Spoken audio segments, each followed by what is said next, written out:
Hi there, welcome to our show today.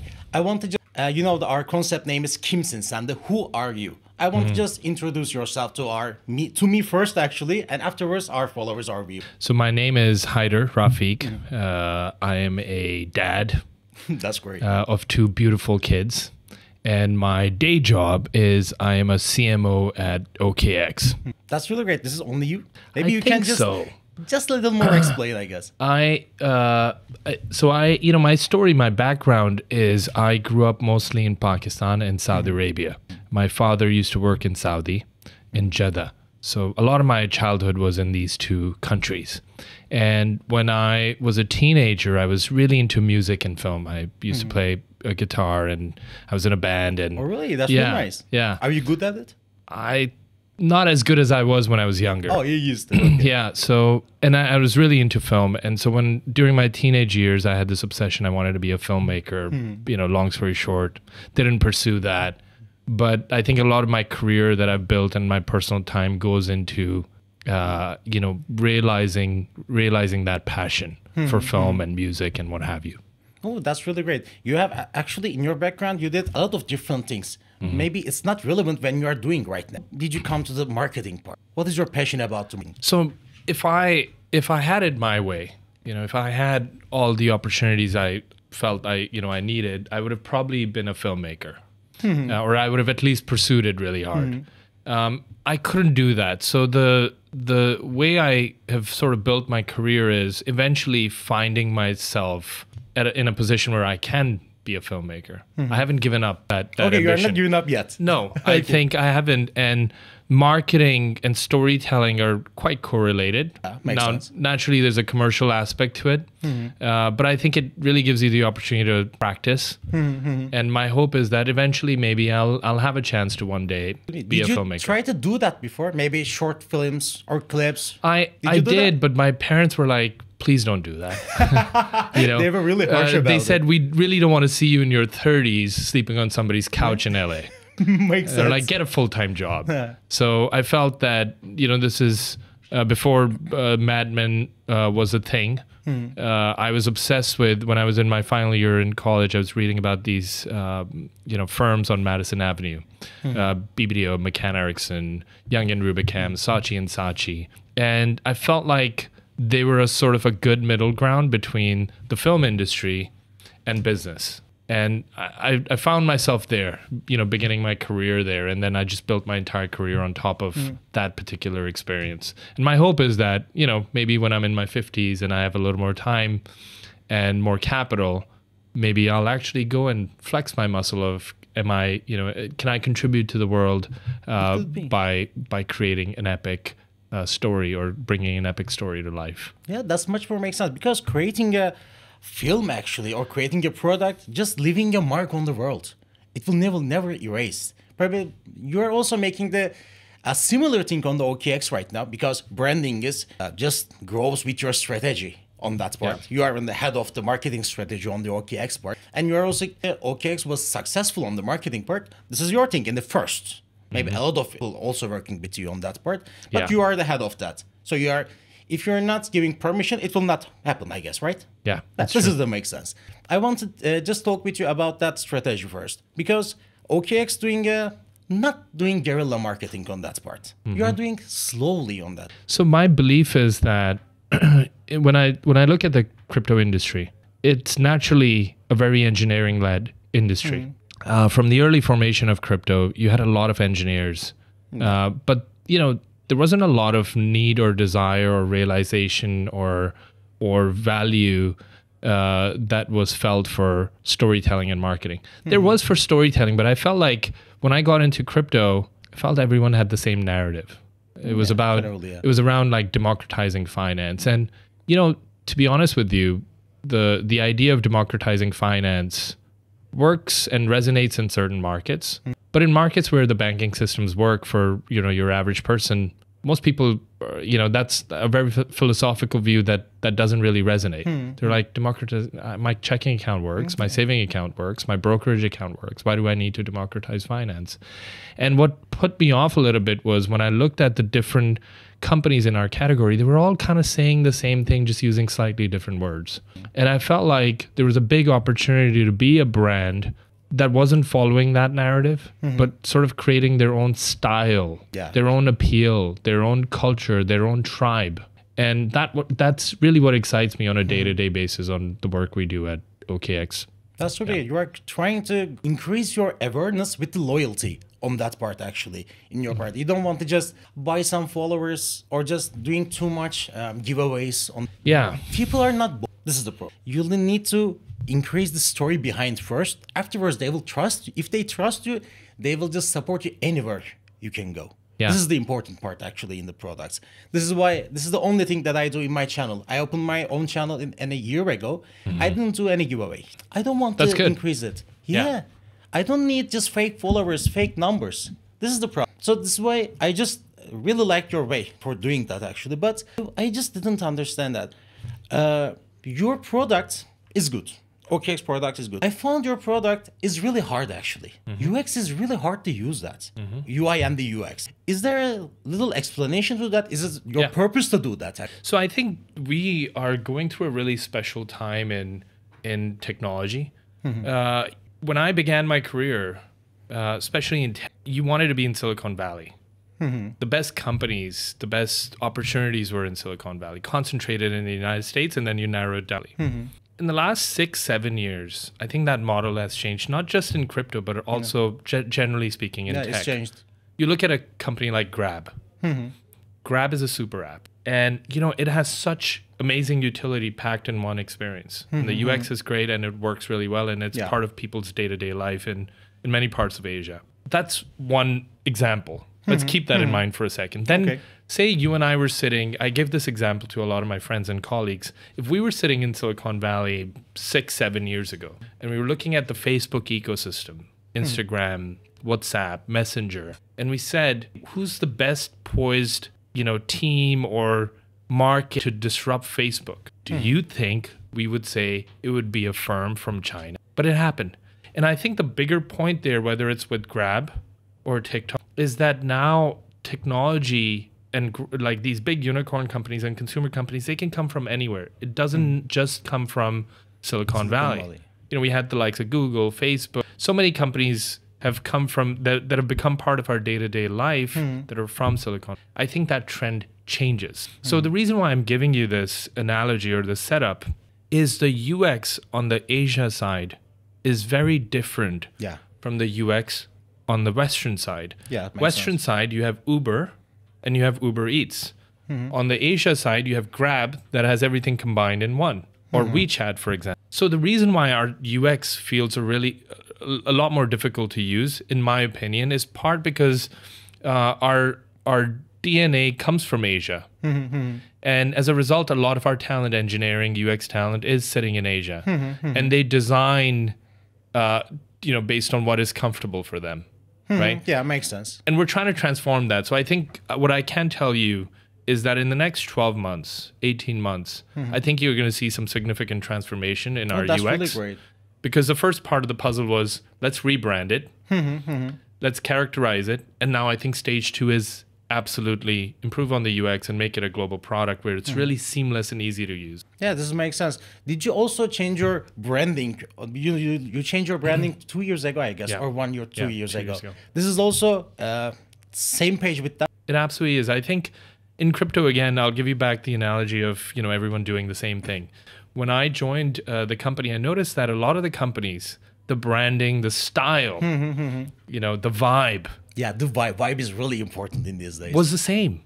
It's like I could go from company 1, 2, 3, 4, 5, 6, the homepage, the product, everything kind of looked the same. So the philosophy with the branding was, let's go be radically different. And let's create something that becomes a fashion statement, a lifestyle statement. So it's not just a product you want to use, it's a brand, it's a style you want to associate with. And it makes you have a little bit of a cool factor. Yeah, it's a really important factor. Actually, people are really looking for. When I'm using the OKX, when I open the app, it feels good. The branding, maybe the colors, it also feels same. Yeah. The last 2 years ago, that was not feel like that. Or maybe the altcoin times, that was also not that feeling. But in these days, you have a really great job, actually. Thank you. And I think the stage 2, what you can expect is that's going to start to trickle down in the product. And there will be transformation. And I think I'm really excited about that stage. Because one of the reasons why our product has so much complexity is it has a lot of optionality and interoperability. So if you look on the CFI side, I used to be a trader for a little bit. That's and great. You have so much trader utility packed in one app. You have the most order types in one app. You have an integration with TradingView, so you're able to use TradingView utility on OKX app, and you can go to TradingView, integrate your OKX account, and place trades from TradingView. Yeah. There's so much integration, on the bot side, for example, recently that we've integrated with a number of bot market. So the UX is a big challenge because we're packing it with so much optionality and interoperability. You look on the Web3 side, I think I can comfortably say we are the most interoperable wallet, Web3 self-hosted wallet in the world. We have hundreds of integrations with hundreds of different protocols. We have cross-chain support, more cross-chain support than any other wallet. You have a DEX aggregator. We don't have our own DEX. We aggregate with liquidity pools and different DEXs. There's just so much you can do within our Web3 and CFI ecosystem. So the challenge is not easy to simplify this thing. Yes, this is the only problem. Yeah. You can do everything you want. Maybe you can be the most useful and most complex wallet in your world, but it needs to be easy. This is part because we are looking for the mass adoption. We need new users on the platform. Only maybe 200 million people using crypto right now. Let's make it 500. It's not, but let's say it's 500. It's still so too less. And if it's not easy, it will be a problem for us. People not come there. Maybe, for example, a taxi driver also can easily use that. Maybe in 5 minutes, he need to lose that. Maybe it will hurt my job because I'm creating contents about how can you use that. But they don't need to that videos, actually. Are you planning to do something about the simplifying things? Here's my philosophy in life. If you want to do something radical and make an impact, you have to be obsessed with that challenge or that. We were obsessed with our branding. Okay. And characterization of I think we're starting to be satisfied with our results. We still, we're going to, I think next week or so, we're going to actually publish our new updated brand guidelines. And that's going to be really exciting. You can give a little hints about it. Yeah. It's going to use a little bit of neon that I think will be a nod to, the CryptoPunk culture. And now I think stage 2 of our company is obsession with UX and cleaning up you're going to start to, if we obsess about it in the right direction, you're going to see a shift, a radical shift. And I hope that I'm here in 12 months and then we'll talk about it and revisit this conversation. That's really great. Yeah. Are you also, I want to ask you about your Turkish part also. You just launched your OKX TR. It's a huge, I guess, because Turkey is a really hard of the. Actually, it's not Turkey, Turkey. I need to say like that. Because when you're trying to looking for the crypto market, Turkish volume is really high. People get really used to use the crypto because our inflation is really high. So people need to invest something. It really doesn't matter. The car, house, crypto, or stocks, they will find everything and they will buy everything they will find. What is your plans for the Turkey part actually? So the number one thing that's really important to us as a company is slow growth. We're not coming into. Make a rush. We don't want to rush it. We opened our office last year in Turkey. It took us about a year to get the right banking part, to get the local team. We have a really talented local team. They work really hard on the product. It's still not perfect, but we know that going slow allows us to bring and onboard people the right way. It's really important to us. I think the Turkish people deserve alternatives. Of course. Everyone needs alternatives. You need alternatives. And so I think we are going to be hopefully a great alternative and a great option for Turkish users and customers. I think that slow growth is really important. And why is slow growth important? Because we don't want to come off as this global exchange coming in and taking advantage of the demand in Turkey. What we want to show is that number one, we're coming and we're investing in Turkey. We want to create employment opportunities, but we want to create an alternative that people can trust. Yeah. And trust is built over a long period of time, and it can go away in one day. Yeah, exactly. So I think the slow growth analogy is really important for us. We're not trying to come in here and be the biggest show in town. We're trying to come in here and be the most trusted application over a period of time. Although yesterday was a pretty great day. Yeah, that I was heard really from great. our local team that we are now trending as the top second app in the App Store Oh, really? overall. That's really great. And in fintech, I think we were trending as a number one app. Oh, really? That's nice. really rewarding, and I'm sure for local teams, you know, they've worked really hard. It's a great validation. But again, I think the analogy of if I have one message for the Turkish people, it's always been since last year. It's been we are here to stay. We're not here. It's not coming, a short term. We're not coming here for a transaction. This is going to be a long-term relationship. We'll go slow. We'll learn. We'll hear the voices locally on how we need to iterate on our product. And my hope is, and our hope internally is, that we build a trusted relationship where people feel safe trading on our platform. And I think you and I spoke about this offline. The customers, the mindset has also changed. We're in 2024. changed, yeah. It's a very different mindset than 2017, 2018. I think the customers are more sophisticated. But people now, I have a feeling people now have a baseline balance and they think more maturely. They think more long term. They need to think like that because trading is okay. You also said I was a trader before the OKX, you said, right? Yeah. Trading is a good, but actually investing is making you much more rich, much more easily. Yes. This is important. Trading just saving your day, but investing saving your life. This is the important response for me, actually. I will tell you this regretfully. Really? If I didn't close my trading positions from 2014 in the equities market, those positions would have rendered a 10, 20x return today. Really? Can you imagine how regretful I am? If I only were patient I just and rolled it. invested and not day traded. You know, so I've learned, and I'm not saying traders, you know, some folks, like trading is an exhilarating experience. It's really enjoyable because you're looking at the data, you're really in touch with the it's markets. fun. Yeah, It's really fun. I really still want to trade for fun. But I think the right responsible way is if you have a 100% portfolio, you separate out 90%, you allocate long-term positions based on your conviction, and then you can have 10% in which you can trade with.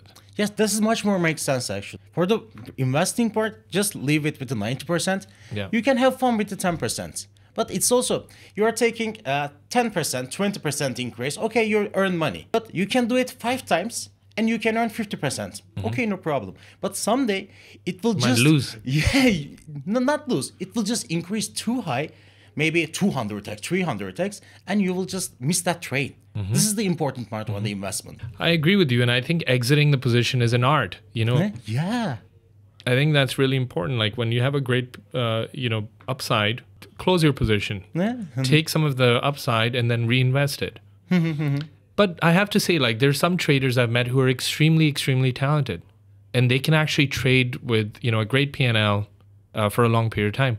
There are some of those talented people, but I think for most people, trading is not a talent. And you have to build it. Like I believe that most of the traders that I've seen who are really successful consistently built their craft over 6 to 10 years. Yeah, it's much more important. Yeah. On the other parts, maybe in the Forex part or maybe in the stocks part, this is much more makes sense because liquidity is, there is limits, there is regulations. But in the crypto parts, it's really hard.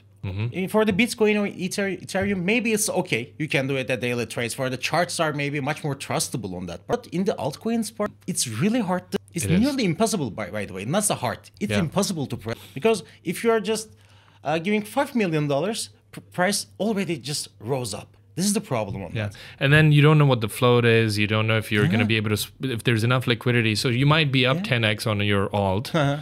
But you cannot position, sell it. but you can't swap it, right? Yeah. And if you swap it, your market order doesn't look that favorable. Yeah. So yeah, it's I think managing risk is probably the most important thing in any investment journey. Exactly. Yeah. What is your best trades and worst trades on the crypto? On crypto. Yeah, on the crypto. At first, I will ask about the crypto. Afterwards, I will just ask about the whole investment part. Okay. So my best trades happen to be on the equity side, but I'll talk about crypto. Okay. My best trades have been dollar cost averaging on Bitcoin over a long period of time. Yes, this is the thing that I love to hear, actually. Dollar cost average is a very useful and the best strategy on the crypto market. I had this analogy, when I, when my wife and I started to have our family, we naturally became more conservative on the investment side. But I had this analogy that I should only invest dollar cost average amounts that are not going to let me lose sleep at night. Yes. Or another behavior, if you're investing an amount that makes you look at your balance every day, 5 times a day, that's the wrong amount. You should put something that makes you like set and forget, and you're not really looking at it. And it's like a surprise. Like every 6 months, maybe you look at it and you're like, oh cool, it's growing. Yeah. I think that's the right way. So I think to answer your question, what are my best trades? I think they've been based on a heavy Bitcoin, then second Ethereum allocation, and they've been long-term positions. Now, the more short-term position that I've benefited from a lot is... Let's talk on the profit size. Stacks. Stacks? STX. Really? Can you just give me a, not actual number, I'm not asking for the actual number, but give me a percentage for your portfolio and your earnings. Like a 4x, 5x. 5x of your portfolio? No, sorry, the upside. I'm asking that. No, the stacks allocation was probably 2%. 2% of your portfolio. Total portfolio You bought size. it, and how much you did earn with it? Yeah, I had a 5x increase. That's really nice. That's really huge. Yeah. And what's your worst? What's that? What's your worst? Because actually the fail stories is much more important. Yeah, Everyone has a win stories, but I need to see lose stories. I'm trying to remember the names of those tokens. Decentraland was one of them. Worst trade ever. A lot of the the VR stuff that came out in 2021, the metaverse. metaverse stuff, like it was crap. I We did not bought perform. every place on the world, but it's not make sense. Decentraland, I think there was another one similar to that. Yeah, those tokens did not do well on my portfolio. That's really nice. Yeah. Let's think about the non-crypto side. So non-crypto, I had this strategy. When I was a trader. The thing that I realized I was good at is obsessively reading earnings reports. And I developed my own point of view on the growth for those companies. And I would buy, if say earning in the United States, most of the earnings come out are reported after hours. So markets are open for retail customers between 9 and 1 p.m. So most earnings are reported right after, and I believe the reason is so that the markets don't see too much volatility. And so what I would do, I would typically trade FANG stocks, and I would buy. What I started to notice is that regardless of the speculation and forecasts by analysts, the stocks started to trade downwards before the earning reports. Okay. So I would average my position and like heavy up on my position right before the market was closing on the day the earnings reports were being released. And I would have a good, position there, leverage, have 3x leverage on those positions. And then the earnings report would be released. I had after-hour trading permission on my brokerage. And typically the ones that I invested in would have a huge 10, 20% spike. Sometimes even 25%. Oh, really? That's really nice. And I would liquidate after hours. And then when the next day the markets would open up, that same spike would start to normalize. And so the traders who benefited, or what I noticed the traders who were benefiting were during after hour trading. And I rinse and repeated that maybe 30 times. That's really nice. On the trading side, on the equity side. You found the bug on that part. I did. My portfolio was really healthy. Then I got greedy. This is the worst thing in the investment, greed. And I learned a lot about myself and my emotions as a trader. And so, it gave me a lot of confidence that I had this theme that I picked up on, and I was getting, anywhere between low end 10% to 25% upside. And on a 3x leverage position, I was pretty happy with my returns. And it wasn't a lot of work. That was easy, yeah. But Then, you get used to it. The administration in the United States was changing, and I had the speculation that the Baltics index would, the shipment prices would go up, and I decided to open up a large position in the Baltics index. Well, something I learned. When the election decision was made, my thesis came true and the Baltics index started to spike up 2x, 3x, 5x, 10x. Okay. And I'm looking at my position and my size, and portfolio is just gaining a lot of profit. That same day of spike, NASDAQ decides to put a halt on the stock because it was going up really quickly. I've never traded a stock that had a halt on it. So I'm like, I don't know what this means. Anyway, an hour or so later, NASDAQ decides to remove the halt. Now the stock starts to what we call catch a knife. And I was on the bad end of the knife. And it starts to go down, down, down, down. And I'm like, I don't know what to do. Yeah. And when you start to see you lose money, you get emotional and you start making emotional decisions. When you're in the profit, it's not problem. But when you're in the lose, everything's changed. So I tried to save my account and I started to liquidate position. And I wiped out my account. That was the hardest learning. But sometimes you just need to lose something to actually learn something. 100%. I think it's a big experience to do. That was like a crash course, and an MBA that allowed me to go and work at crypto platforms, use that knowledge to then help different brands launch exchanges or work on exchange products, because then I knew all the tooling. I knew the liquidity part of it. I knew how different order types work. So that really gave me the fundamental knowledge, because I had no trading experience. I had no finance experience. It really helped me get in this side of the world. To understand the market, to understand the money, actually. Yeah, I had to lose. Because losing money is, how can I say, earning money is okay. It's understandable. But when you actually lose something, you told me when we were drinking coffee, and you understand you are not invincible. They can hurt you. And if they hurt you, they will just destroy you. And the worst thing is, this analogy as a trader, you should never chase your losses. Yes. I did. Don't do for revenge trades. Don't. I did. you did, really? Yeah. And then I became sloppy. I started over trading. So typically I had this analogy that I'm going to trade once or maybe 5. Now I'm trading 10 positions and I'm like trying to really recover my account. And I kept going down and down and down. And at one point I had to make the decision. I was like, I'm going to stop trading. I'm going to take a break. That's much more makes sense. Yeah. And I took a break and then I actually studied my trades. And I learned a lot about my emotions, and I learned a lot about what I did right and what I did wrong. And it's actually helped me become a much smarter trader and investor. This is much more important. Actually, when I first started trading, I was doing not actual trade. I was doing paper trade. This is the first thing that I do. I just, there's in 2020, actually, I was not too old in that crypto sector, but I just put my account to the money. First, I will just take pen and pencil and, I will buy this, sell this. This is 10% I win. What did I do? I just wrote it. I just 5% loss. What did I do wrong? So I need to understand all of those. After that, maybe I just paper traded for 2 months. Afterwards, I just did an actual trade because I need to understand what I did wrong. I think that's a very smart way. I encourage, any one of your community members, followers listening. I think if you're new to trading and investing, start with demo trading, start with paper trading.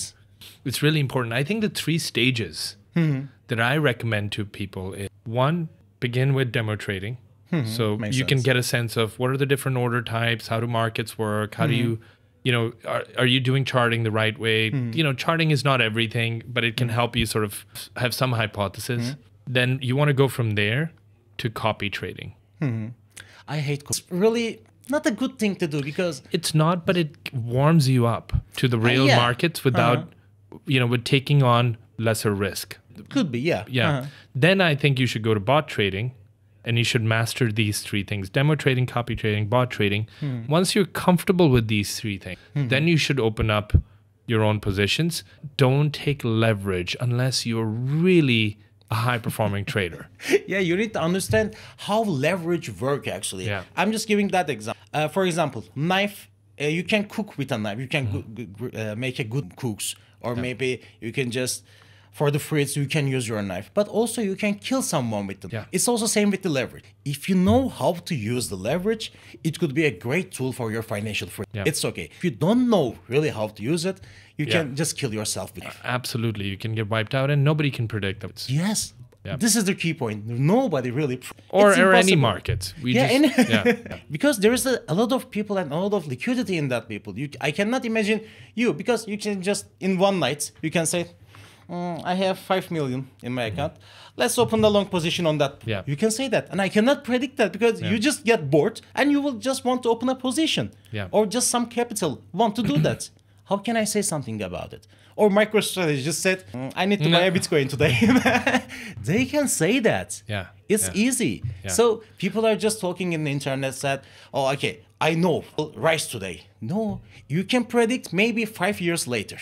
Because it's a technology, it's a development part. You can predict, but you cannot predict tomorrow. You cannot predict 1 week later. If you can predict 1 week, it needs a maybe good news or maybe good improvements can be to be a good news trading part. But otherwise, it's impossible to do that. Yeah. People not understanding. They're just sending me messages that said, I want to... I have a land to pay tomorrow. I need to make money. I have 10,000. I need 20,000 tomorrow. Move. What can I do that? You cannot just stick with your 10,000. Don't gamble. Otherwise, go to the Las Vegas and make some gambles. This is because this is the same. If you are doing your all money to the one trade, there is no other way than the roulette. It's true. It's very true. You need to understand, don't lose money first. Winning is second. And to be honest with you, when I reflect back on our marketing strategy and the way we invested in our brand and what have you, a lot of my learning as a trader is what came into my strategy or our strategy. When everyone else was, running to the markets, doing big deals and spending a lot of money on marketing, we actually decided we shouldn't do that. Be greedy when everyone else is fearful. When everyone else is greedy, be fearful. Yeah, makes sense. This is the most important trading strategy, I guess. And trading is part of, life. We trade, we make trades in our life all the time. And the consequences is much more harsh.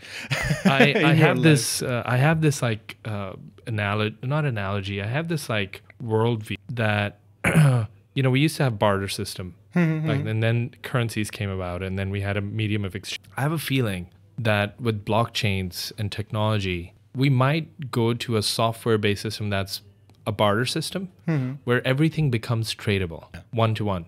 And I think people, even if you reverse back like 30 years ago, our parents' generation, they weren't traders.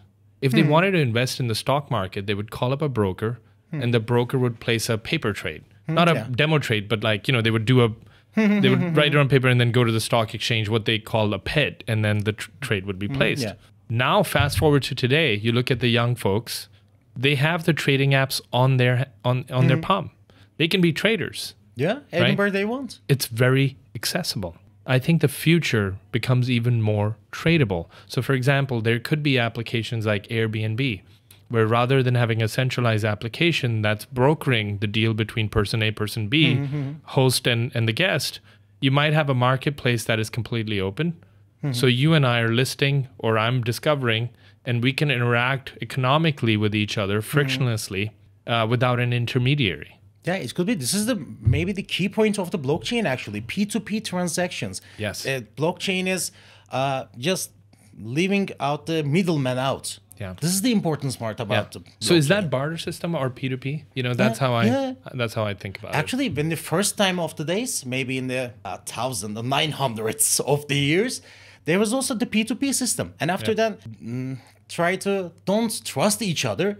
So governance and the banking system comes. Now we are trying to come back to the old part as well with the technology. And perhaps there's going to be a combination, Could be, why there's not? your banking system that plays a role, and then you have the decentralized side where you are able to interact with different things and people in a more efficient way. And then when you want to go to the real world, you then need the banking system to offboard. Yeah, that's really important.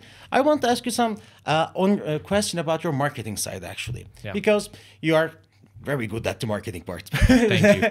And in these days, entrepreneurship is very popular in the whole global, actually. If you launch a project today, it doesn't really matter Web 2 or Web 3 project. What is your key point to make your marketing about that. How can you do that? Well, first off, like, thank you for saying that you think we're doing well in marketing. Exactly. We think we have a lot of work to do. We don't consider ourselves the best.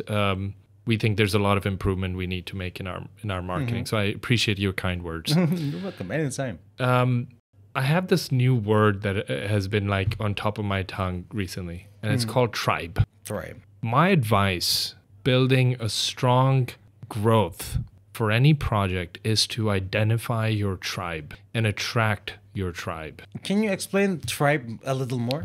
I think another way to say it is the community. The early believers. Those early believers then are your best articulates to then attract similar folks to your tribe.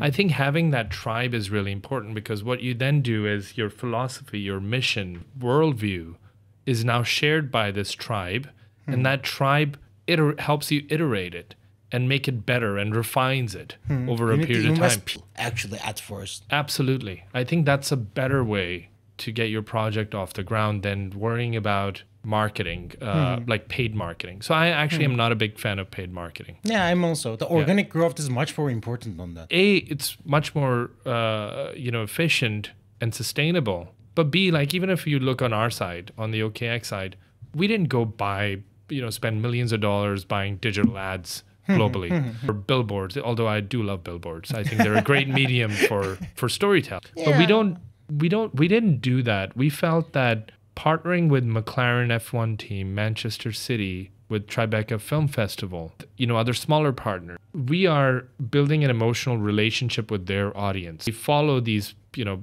great giants because they're emotionally vested in them. And I think that's a better way to reach new audiences than to just do a banner ad or performance ads or what have you. I think, I find there's no emotional connection in those mediums.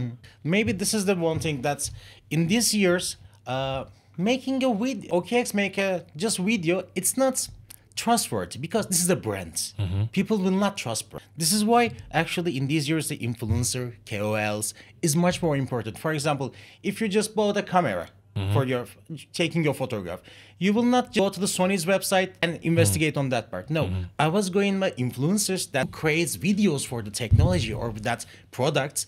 I will just watching their reviews. Reviews is much more important because much more trustworthy.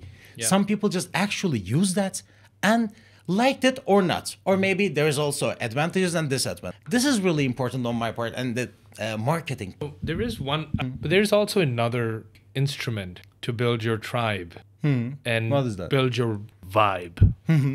Your design. I think design is a superpower. Yeah, people feeling that design. Yeah, if your design is just out of this world and it's compelling, it's radical, and people look at it and say, I see your style. You have a style. Yeah. Right? There's a reason why you have that style. Because that identifies. But you find it to be cool. It helps you be you. Same is true for brands. They need to find that. But I think oftentimes in our world, naturally you need to build a technology. So the design your brain, the design is not prioritized. But I think design is a really important instrument to attract your tribe. The branding, your colors, your design is really important. It's much more important than your product. But people, if you survey people, they're not going to say, well, you need to have a great design and that's what's going to bring us. They're not going to ever say that to you. Because they will not understand that. It's on your brain. It's a subconscious. It is. You will understand the subconscious beforehand. Yeah. This is important.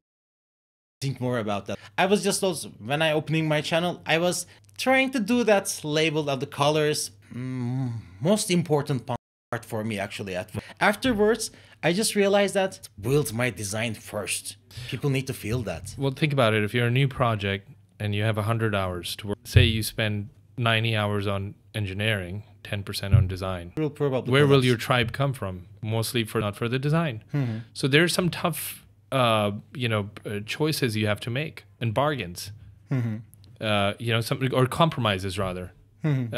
Maybe it feels like a difficult decision to spend 50 hours on design and 50 hours on engineering, but maybe that takes you to a better world, a better place than just being. Do it 51 to 49. Yeah, it's exactly. Okay. Yeah. This is the best maybe equation for me. Don't do it 90 to 10 or 70 to 30. 51, just give a little more, maybe on the design part. For me, it's a 51 is a design part, or your brand awareness at the first, for your tribe maybe, and after around 49 for your technology. People really loves you. They don't care about your. For example, yesterday you made a OKX TR event for the just deposit and you will get cash back for that. I was at the event, so I couldn't check my Telegram much lately, and I see that sometimes the deposit times may take a little longer. And sometimes the delivery of the price will take a little longer. People are saying that, my followers say that, saying that to each other. Oh, it's okay, they are giving free money, so you need to wait a little. They are just protecting you.